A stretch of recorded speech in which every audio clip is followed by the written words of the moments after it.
Alors, dans les deux précédentes vidéos dont le lien va apparaître ici en haut à droite, on a trouvé les limites de cette fonction et également le tableau de variation. Et maintenant, l'objectif, c'est de vous faire comprendre la notion d'asymptote oblique. C'est ça qu'on va faire dans la quatrième question. Et ça, c'est extrêmement important. Et vous pouvez avoir des questions sur les asymptotes obliques, que ce soit au programme ou pas. Donc, c'est extrêmement important de bien comprendre cette question. Alors, pour cela, au lieu de travailler avec la fonction écrite comme ceci, eh bien, la première partie de la question, c'est de réussir à écrire cette fonction sous cette forme-là. Donc ça, c'est une question extrêmement classique. Trouver des réels ABC tels que la fonction, au lieu de l'écrire comme ceci, eh bien, on va l'écrire comme cela. Donc maintenant, pas de rappel particulier pour traiter cet exercice. Maintenant, appuyez sur pause, cherchez à trouver les réels ABC tels que la fonction s'écrit comme ceci, et seulement après avoir bien cherché, regardez la suite de la vidéo. Alors déjà, cherchons au brouillon. Nous, on voudrait que cette fonction, on l'écrive comme ceci. Eh bien, qu'est-ce qu'on va faire? Ceci, regardez, ici on a du x-2, ici on a du x-2. Eh bien, ceci, on va mettre tout sur x-2. Et qu'est-ce qu'il faudra ensuite? Eh bien, il faudra simplement que le numérateur qu'on va obtenir ici, il soit égal au numérateur qu'on a là. Donc, première étape, mettre tout ceci sur x-2. Donc, on y va doucement. Là, je suis pour le moment au brouillon. Donc, ça fait ax plus b, que multiplie x-2, plus c. J'ai juste ici ce bloc-là, j'ai multiplié en haut et en bas par x-2, et donc voilà ce que j'obtiens. Maintenant, je vais développer, donc je distribue, donc ça fait ax carré moins 2ax plus bx moins 2b plus c, le tout sur x-2. Alors, voyez qu'ici, on obtient un polynôme, et qu'ici, on a également un polynôme. Et il y a un théorème très important qui dit que deux polynômes sont égaux si et seulement si ils ont les mêmes coefficients pour les mêmes degrés. Ça veut dire qu'on va regarder le coefficient x carré, on va regarder leur coefficient, et il faudra qu'ils soient égaux. Donc, première étape ici, c'est qu'on va regrouper les termes par degrés. Donc, les x carrés, il n'y en a qu'un seul. Donc, j'ai a x carré. Ensuite, regardez, je mets plus x et je regarde ce que j'ai comme coefficient en x. Bien ici, j'ai moins 2a et j'ai quoi? J'ai plus b. Il n'y a pas d'autre x. Et ensuite, je garde les constantes. Je regarde les constantes. Et bien, il me reste moins 2b plus c, le tout sur x-2. Et donc, concrètement, ce polynôme qu'on a ici, eh bien, il doit être égal à ce polynôme qu'on a là. Et ce qu'il faut comprendre, c'est que deux polynômes sont égaux si et seulement si ils ont les mêmes coefficients pour les mêmes degrés. Alors quel est le coefficient en x carré ici? C'est 2. Donc ça veut dire que le coefficient en x carré ici, qui est a, ça veut dire qu'il doit être égal à 2. Donc ça veut dire tout simplement que a égale 2. Ensuite, on regarde le coefficient en x. Ici, c'est moins 3. Quel est le coefficient en x ici? C'est moins 2a plus b. Donc ça veut dire tout simplement que moins 2a plus b égale moins 3. Et enfin, vous l'avez compris, la constante ici, c'est moins 3. La constante ici, c'est moins 2b plus c. Donc ça veut dire tout simplement que moins 2b plus c doit être égal à moins 3. Et ensuite, il n'y a plus qu'à résoudre ce système pour trouver les valeurs de ABC. Et on pourra vérifier que ce qu'on a obtenu pour ABC, si ici on remet au même dénominateur, eh bien on tombera exactement là-dessus. Et donc pour rédiger, eh bien, je reprends exactement ce que j'ai écrit ici, je remets cette expression au même dénominateur et je regroupe par degré, et donc on a obtenu ceci que j'ai remis là. Et donc il ne faut pas perdre de vue que nous, on veut que cette fonction qu'on a ici, eh bien, elle s'écrive exactement comme ceci.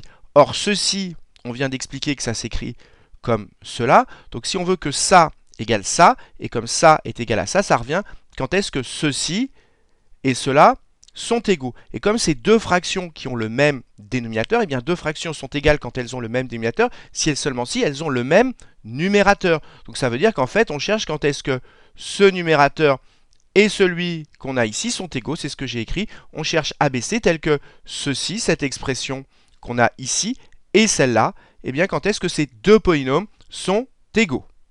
Et vous devez savoir que deux polynômes sont égaux si et seulement si ils ont les mêmes coefficients pour les mêmes degrés. Donc ces deux polynômes, ils doivent avoir les mêmes coefficients pour les mêmes degrés. On dit qu'on procède par identification. Donc sur une copie, on écrit par identification. Ça veut dire qu'on va comparer les coefficients pour les mêmes degrés. Donc ici, je répète que ce polynôme et ce polynôme doivent être égaux. Donc ici, le coefficient x carré, c'est a. Donc on a a qui doit être égal au coefficient en x carré ici, qui est 2. Pareil pour les x. Le coefficient en x, c'est moins 2a plus b, il doit être égal au coefficient en x ici qui est moins 3. Et pareil pour les constantes, on doit avoir ici moins 2b plus c qui doit être égal à la constante qu'on a ici, moins 3. Et ensuite, il n'y a plus qu'à résoudre ce système. Donc on sait déjà que a égale 2. Ensuite, on remplace a par 2 ici, donc ça fait moins 4. On le regroupe de l'autre côté, ça fait 4. Et 4 moins 3, ça fait 1. Donc b égale 1. Une fois qu'on sait que b égale 1, bah ici on le remplace, ça fait donc moins 2 fois 1, ce qui nous fait moins 2. On le regroupe de l'autre côté, ça fait donc 2 moins 3, ce qui nous fait moins 1. Donc c égale moins 1. Donc ça veut dire que ici, a, on va pouvoir le remplacer par 2. B, on va pouvoir le remplacer par 1. Et c par moins 1. Il n'y a plus qu'à conclure. Et donc, si on remplace a par 2, b par 1 et c par moins 1, eh bien on obtient que cette fonction f de x, elle peut s'écrire comment? Elle peut s'écrire 2x plus 1 plus moins 1 sur x moins 2, c'est-à-dire moins 1 sur x moins 2. C'est exactement ce que j'ai écrit ici. Donc maintenant, au lieu de travailler avec la fonction qui s'écrit comme ceci, eh bien on peut travailler avec la fonction qui s'écrit comme cela. Et on va utiliser justement ceci dans la question, dans la partie suivante. C'est-à-dire, on va maintenant déterminer la limite de f de x moins ax plus b. Alors maintenant, on va corriger la deuxième partie de la question 4. On nous demande la limite de f de x moins ax plus b. Mais ax plus b, c'est ceci. Donc ax plus b, c'est cela. A, je rappelle qu'il valait 2, donc c'est bien 2x plus 1. Donc ensuite, on se laisse guider par l'énoncé. Avant de calculer la limite, on commence par calculer f de x moins ax plus b. C'est donc ce que j'écris ici, f de x moins ax plus b. Mais il ne faut pas perdre de vue que ax plus b, c'est ceci. Donc si je fais f de x moins ça, ça veut dire qu'entre guillemets, ça, je le regroupe à gauche. Eh bien, f de x moins ax plus b, il reste c sur x moins 2. Donc je peux le marquer, il reste c sur x moins 2. Et c, on sait que c'est moins 1. Donc ça fait moins 1 sur x moins 2. Et maintenant, une fois que, donc ici, moins 1 sur x moins 2, c'est égal à f de x moins ax plus b, on me demande de trouver la limite de tout ceci quand x tend vers plus l'infini. Donc on me demande de trouver la limite de cela quand x tend vers plus l'infini. Mais si x tend vers plus l'infini, vous comprenez bien que le dénominateur va tendre vers plus l'infini, et moins 1 divisé par un nombre infiniment grand, moins 1 divisé par un nombre infiniment grand, eh bien ça tend vers 0.